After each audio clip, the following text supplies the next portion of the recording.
Hoy se conformó la comisión encargada de revisar la acusación constitucional contra la ministra de Salud. Por sorteo, solo la integrarán parlamentarios oficialistas. Una medida que, según la oposición, da cuenta de la crisis en el sector salud, con recortes presupuestarios que impedirían la construcción de nuevos hospitales. Porque esto es noticia.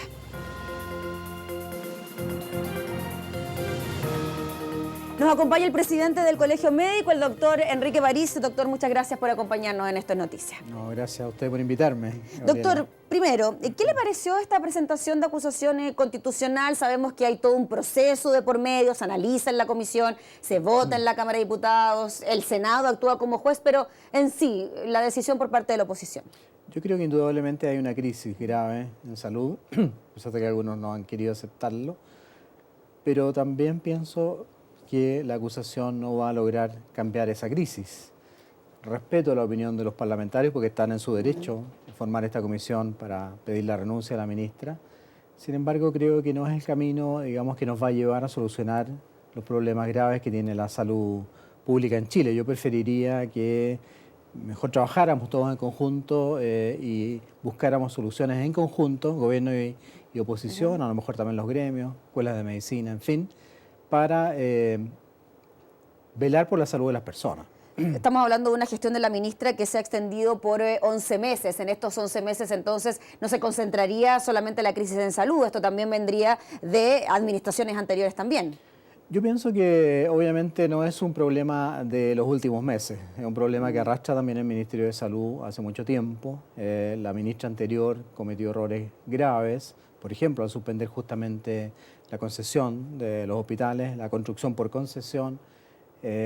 Creo que además antes también hubieron hospitales que quedaron abandonados. El hospital de Calama, por ejemplo, hubo contratos con algunas empresas que las empresas no lograron cumplir con las expectativas. O sea, en la parte de construcción no ha sido brillante el manejo del ministerio. Y nosotros pensamos también justamente eso, que el ministerio, en vez de tener tanta gente que va cambiando prácticamente cada 4 años, debería ser un ministerio técnico, que tuviera un horizonte claro, que la gente se mantuviera trabajando durante muchos años ahí sin importar su color político, pero que desarrollaran, obviamente, desde el punto de vista de un plan, un gran plan a futuro, el trabajo en el ministerio. ¿Hay un sesgo ideológico a la hora de no incorporar las concesiones dentro del plan de construcción de hospitales públicos? ¿De qué manera se podría lograr un equilibrio entre el aporte que debe hacer el Estado y el aporte que podrían llegar a hacer los privados? Yo creo que la palabra que tú has usado es muy buena, equilibrio. Hay que buscar un equilibrio. Probablemente en algunos lugares no se han hecho bien las cosas, pero los contratos, Gabriela, tiene que firmarlos el Estado. O sea, si tú contratas a una empresa o licitas a una empresa para que te construya un hospital que va a ser del Estado finalmente, bueno, tú tienes que fijar las reglas del juego. Es el Estado quien pone las condiciones para que no se produzcan situaciones como las del Hospital de Maipú, el Hospital de la Florida, que no ha funcionado del todo bien. Han tenido problemas, pero los problemas se han solucionado rápidamente. Yo me reuní justamente con la Cámara Chilena de la Construcción para discutir este tema. Y lo que pasa, claro, se inundó una sala, se inundaron 2 salas, pero en 4 horas o en muy poco tiempo ya se reparó y estaba funcionando bien. Ahora, los contratos, como yo decía, los firma el Estado. Por lo tanto, si hubo errores, si no se hicieron bien, hagámoslos bien ahora. Exijamos las cosas como son, pero no perdamos la oportunidad de que la empresa privada aporte económicamente a la construcción de hospitales. Hay que recordar que esos hospitales son del Estado de Chile. El Estado paga un arriendo mientras se paga la construcción, pero después vuelven o siempre son del gobierno, del Estado.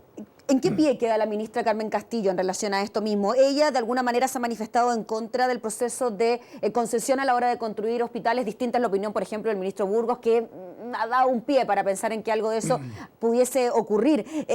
¿Cómo ella puede solucionar este problema con una acusación constitucional de por medio? Ya fue interpelada con los recursos bastante escasos para la infraestructura hospitalaria, solo un 5,1% entregado por parte de Hacienda, cuando lo que solicitaba el Ministerio de Salud era por sobre el 12%.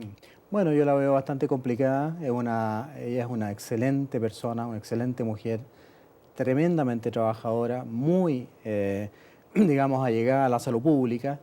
Y obviamente le ha tocado esta situación difícil. ¿Le ha faltado manejo político a la ministra? ¿Es más bien técnica a la hora de ejecutar? Hoy día, en un diario de circulación nacional, la ex ministra deja entrever un poco eso, porque la doctora Castillo no pertenece a ningún partido político. Yo creo que esa no debería ser una razón para que no tenga apoyo de los parlamentarios o del gobierno. ¿Y qué le parecieron las mismas declaraciones de Elia Molina cuando ella planteaba que el enojo de los parlamentarios por el retraso en la construcción de los hospitales se debe a que van a tener menos votos para las próximas elecciones porque, claro, tienen que dar la cara también a sus vecinos? Bueno, yo creo que todo el gobierno va a tener que dar la cara, pero el senador Tuma le contestó, yo creo, acertadamente. No es la pérdida de votos, es la pérdida de vidas, es la pérdida de pacientes, lo que conlleva la falta de hospitales. Y obviamente, desgraciadamente, el senador Tuma puso el ejemplo de un hospital de su región que fue paralizado por la ministra Molina y todavía no se reinicia la construcción porque se consideró que estaba construyéndose lentamente. Y ahora llevamos más de un año y tanto y el hospital sigue paralizado. Esos son los errores que se cometieron y eso no es el único ejemplo. Hay el hospital de Calama que está paralizado, el hospital de Pichufquén, que era el que nombraba, el hospital de Futaleufú. ¿Por qué? Porque además las cosas no se hicieron bien. No se firmaron los contratos adecuadamente. Algunos vienen incluso del gobierno pasado. Así que el ministro Mañalich también tiene alguna responsabilidad. ¿Hizo bien en renunciar a Angélica Verdugo como subsecretaria de Redes Asistenciales? Se suma también la renuncia de la encargada de inversión del Ministerio de Salud. Con Angélica Verdugo el Colegio Médico trabajó muy bien. Todo el tema de los especialistas, todo el tema de la formación de especialistas, el tema de dar incentivos para que los médicos vuelvan al sistema público de salud. Pero desgraciadamente ahí hay otro error. Ella no tuvo desde un comienzo a su cargo el tema de infraestructura. Y eso muy poca gente lo sabe. Al principio todo el tema de inversiones también lo tomó la ministra anterior, bajo su responsabilidad, en circunstancias que eso le correspondía a la Subsecretaría de Redes Asistenciales. Y ella ha sido muy leal y muy honesta, yo creo.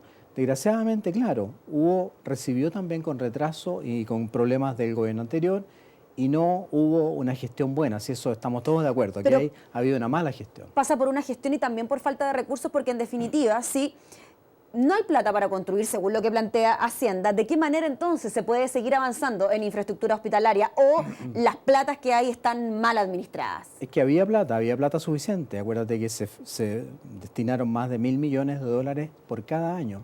Iban a ser 4.000 millones de dólares en infraestructura hospitalaria. Sin embargo, la ejecución presupuestaria de la infraestructura hospitalaria está en el 30% y estamos en noviembre. ¿Y la ejecución presupuestaria pasaba por la subsecretaria de Redes? La ejecución presupuestaria pasa por todo lo que tiene que ver el manejo del Ministerio de Salud. Obviamente que la subsecretaria de Redes y el Departamento de Inversiones tiene mucho que ver. Y ahí hay que reconocer que hubo un problema de gestión grave y que obviamente, desgraciadamente, a lo mejor causó la renuncia a la subsecretaria, pero ella también renunció porque consideró que el presupuesto asignado para el Ministerio para los años que vienen era insuficiente, pero desgraciadamente también había un mal manejo de la ejecución presupuestaria. Doctor, durante esta semana se rechazaron las partidas de salud, principalmente en materia de infraestructura hospitalaria. Teníamos también una aprobación de 1.000 pesos. La próxima semana ya esto se ve en la sala de la Cámara. ¿Usted cree que la acusación constitucional también es parte de un mecanismo de presión por parte de la oposición o incluso de parlamentarios de la nueva mayoría de incrementar los recursos en salud? Yo pienso que sí. ¿Y en una semana se podrá conseguir eso? Es una forma de presión, como dices tú muy bien, no solamente de la oposición, sino que también de algunos parlamentarios de gobierno. Yo y en ese caso coincido con Elia Molina, lamento esa actitud, pero ellos se enfrentan a los electores y en ese sentido obviamente van a regiones, y yo he ido a regiones, estuve en La Serena, estuve en Coquimbo, estuve en Talcahuano, en el Hospital La Higuera,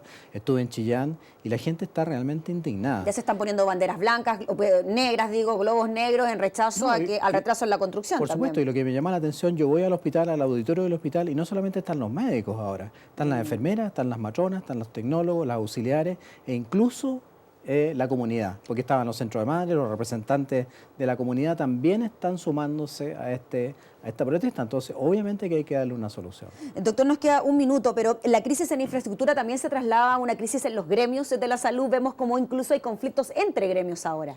Yo esperaría que no hubiese conflictos entre gremios. Nosotros negociamos, ¿te refieres al tema de los dentistas, los químicos farmacéuticos? Por ejemplo, los dentistas, matronas enfermeras, etc. Bueno, con matronas y enfermeras yo he llamado obviamente a que ojalá eso se supere. Nosotros con los dentistas y con los químicos farmacéuticos y bioquímicos siempre hemos ido con la misma ley, con la ley médica. Desgraciadamente en esta negociación ellos quedaron fuera en un punto, pero estamos haciendo los esfuerzos. De hecho, hoy día hablé con Enrique Accorsi para que se siga trabajando con los dentistas y obtener una solución al problema. Ellos incluso están aceptando que esto se solucione en el 2017. Así que yo también hago un llamado al gobierno para que atienda las necesidades de dentistas, químicos farmacéuticos y bioquímicos. Muy bien, pues doctor, le agradecemos como siempre estar junto a nosotros, que esté muy bien. Gracias, Gabriela, igualmente. Nos separamos brevemente, quédese con nosotros en instantes, volvemos con más de estas noticias, espérenos.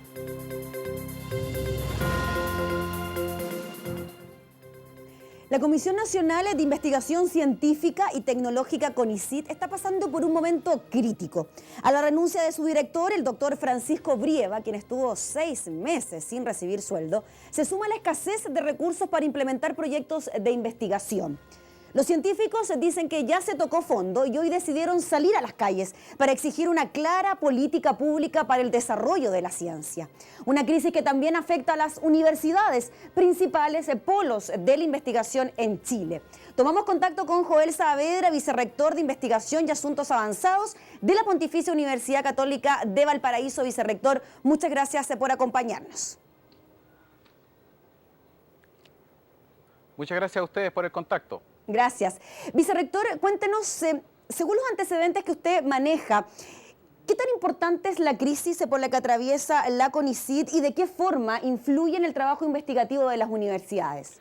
La crisis que enfrenta la Comisión Nacional de Ciencia y Tecnología en realidad es una de las tantas aristas que sufre hoy día la ciencia en Chile y en realidad pone en el imaginario público el problema que ha enfrentado la ciencia de larga data en Chile, por lo menos los últimos 20 años.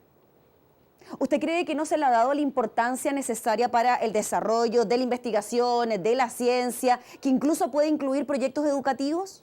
De todas maneras, yo creo que en realidad se han hecho los esfuerzos, pero el problema pasa esencialmente por el financiamiento. Un 0,34 del Producto Interno Bruto no es suficiente para lo que queremos realizar en un país desarrollado. Y esto se traduce, vicerrector, en imposibilidad por parte, por ejemplo, de las universidades de poder contar con recursos por parte de la misma CONICYT para contratar personal especializado, o bien los profesores no tienen dedicación exclusiva para el desarrollo científico? Yo creo que es una combinación de ambas porque, por un lado, tenemos que se reduce el número de proyectos de fondos de iniciación a la investigación, lo que grava fuertemente el desarrollo de jóvenes investigadores. Por lo tanto, ellos se van a sentir frustrados al momento de no adjudicar un proyecto que puede ser calificado de excelente o muy bueno. Sí, y entendemos también, vicerrector, que los problemas se pasan por la poca capacidad para contratar personal, tanto con un contrato indefinido, por ejemplo, versus lo que puede ocurrir con trabajadores a honorarios. De todas maneras, ese es otro de los grandes problemas que enfrentamos hoy día, porque se dice mucho que a Chile le falta una masa crítica de investigadores. Tenemos las capacidades, tenemos el potencial, pero no tenemos los recursos suficientes como para darle estabilidad laboral, lo que implica que jóvenes recientemente doctorados que han hecho una tremenda carrera se ven obligados a emigrar y a buscar nuevos horizontes para poder desarrollar su investigación. Claro, y me imagino, vicerrector, que esos nuevos horizontes pasan por irse del país a otras naciones donde se le dé incentivo al desarrollo científico. Y donde tengan condiciones dignas de trabajo, donde realmente puedan tener un salario digno y sean considerados como un aporte a la sociedad. Sí, lo que comentábamos al inicio, que el director de la CONICYT estuvo 6 meses sin recibir remuneraciones, solo una prueba de lo que ocurre al interior de la CONICYT y de lo que ocurre, por lo tanto, en otros centros de estudio. Es un ejemplo de lo que ocurre en la Comisión Nacional de Ciencia y Tecnología, pero yo insisto que este es un problema de larga data. O sea, lo que tenemos hoy día es que sale a la luz un problema de burocracia interna que tiene CONICYT, porque no es un organismo independiente. Porque depende entonces del gobierno de turno, ¿a eso usted se refiere? Exactamente, no tenemos una institucionalidad en la ciencia, algo que sea una política de largo plazo. Si nosotros queremos ir al desarrollo, no podemos pensar en el corto plazo, tenemos que pensar en el largo plazo. ¿Usted cree que un ministerio, por ejemplo, de ciencia y tecnología podría ser una solución al problema? Podría ser la solución siempre y cuando haya la voluntad política de que este ministerio pueda hacer cambios, que pueda ser considerado. Ya por tener el estatus de ministro va a tener cierta consideración. Hoy día, estando dentro del Ministerio de Educación, viendo la gran problemática que hay en educación, la ciencia y tecnología no creo que sea algo relevante en la discusión. Y experiencias en otros países, si pudiésemos hacer una comparación de lo que ocurre con otros desarrollos tecnológicos en otras naciones, ¿estamos bastante alejados de lo que ocurre en países desarrollados? Sí, mira, en países desarrollados se invierte del orden del 1% del PIB. No estamos hablando de un tremendo cambio en la inversión. Por ejemplo, Corea del Sur invierte el 4,3%. Y ahí sí tenemos desarrollo, en Israel ocurre lo mismo. Lo que nosotros necesitamos es tener un mayor financiamiento y ver cuál es nuestra realidad para poder generar nuestra propia institucionalidad. No creo que la medida sea copiar alguna de las institucionalidades extranjeras.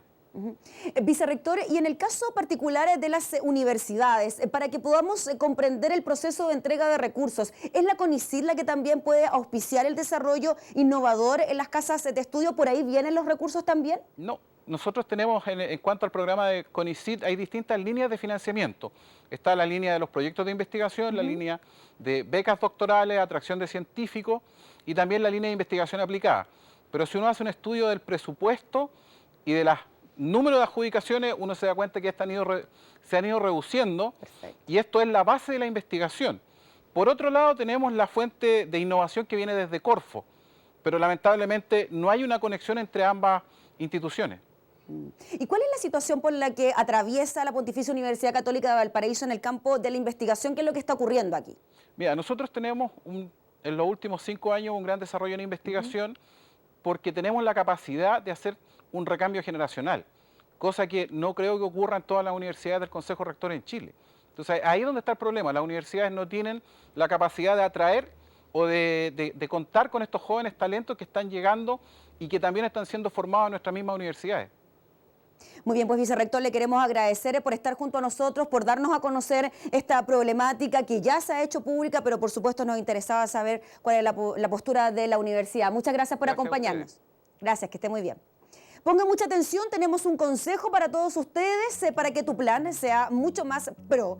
Claro, te entrega más del doble de gigas, como en el plan Pro 7 GB con 1000 minutos, Facebook, Twitter y WhatsApp sin gastar tus gigas. Y claro, música por un año gratis. Así de simple, que tu plan sea más pro, con Claro es posible. Nos separamos brevemente, espérenos, volvemos con más de estas noticias.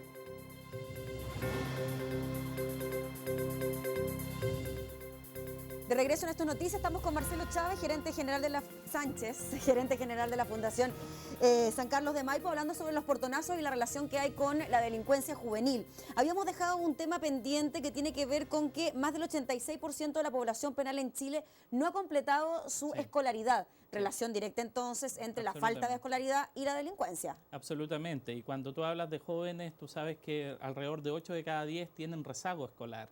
Entonces, cuando se habla del rezago escolar, es la antesala de lo que es la deserción escolar. Hay alrededor de 150.000 jóvenes en nuestro país que están en riesgo de ser desertores escolares, y con la deserción escolar vienen muchas otras graves vulneraciones de derechos, como el consumo problemático de droga y de alcohol, como por ejemplo el afiliarse a pandillas, como por ejemplo el sentirse acogido por redes que son delictivas. Y ahí tenemos la cadena, ¿no? Baja escolaridad se suma a hechos de drogadicción que finalmente terminan convirtiéndose en situaciones delictuales. Así es. Y la forma de ir saliendo de eso, que es el llamado que es importante, porque aquí de repente queda la sensación de que no se puede hacer nada.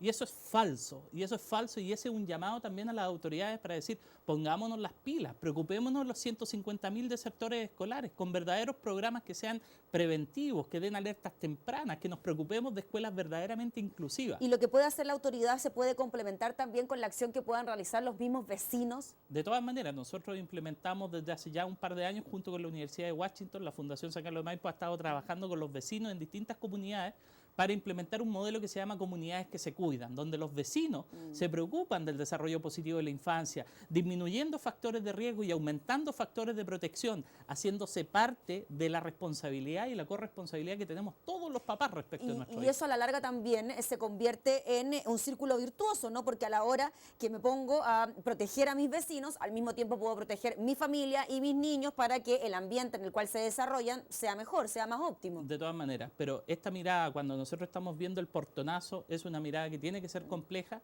que tiene que involucrar a poner inversión en reducir lo que tú dices, la deserción escolar, en preocuparnos de los consumos problemáticos de droga y alcohol, y en preocuparnos en definitiva de tener un rol parental, un rol de apoyo en la comunidad que nos permita darle un desarrollo positivo a estos niños. Muy bien, pues Marcelo, Te agradecemos por estar junto a nosotros. No Muchas todo gracias. está perdido, como se dice No todo por ahí. está perdido, absolutamente. Tenemos una opinión, hashtag esto es noticia. Vamos a revisar entonces esta opinión antes de despedirnos. Nos dice acá Mario Abarca. Excelente, eso es lo que necesitamos, condenas efectivas para estas lacras. Fue el comentario de Mario Abarca sobre este tema. Marcelo, te agradecemos nuevamente. Muy bien, y Gabriela. tenemos un mensaje muy importante para ustedes en sus casas. Pintura, teatro, danza, tenis, básquetbol, natación, pesas. El modelo de atención de Teletón es integral y contempla múltiples actividades. Cerca de 2.000 niños participan de talleres artísticos y más de 360 son parte de las actividades deportivas. 27 y 28 de noviembre, Teletón la hacemos todos, solo 15 días faltan para esta gran cruzada solidaria. Nos vamos agradeciéndole por estar junto a nosotros, invitándolos a continuar en la sintonía de UCB Televisión. Nos reencontramos mañana, que esté muy bien.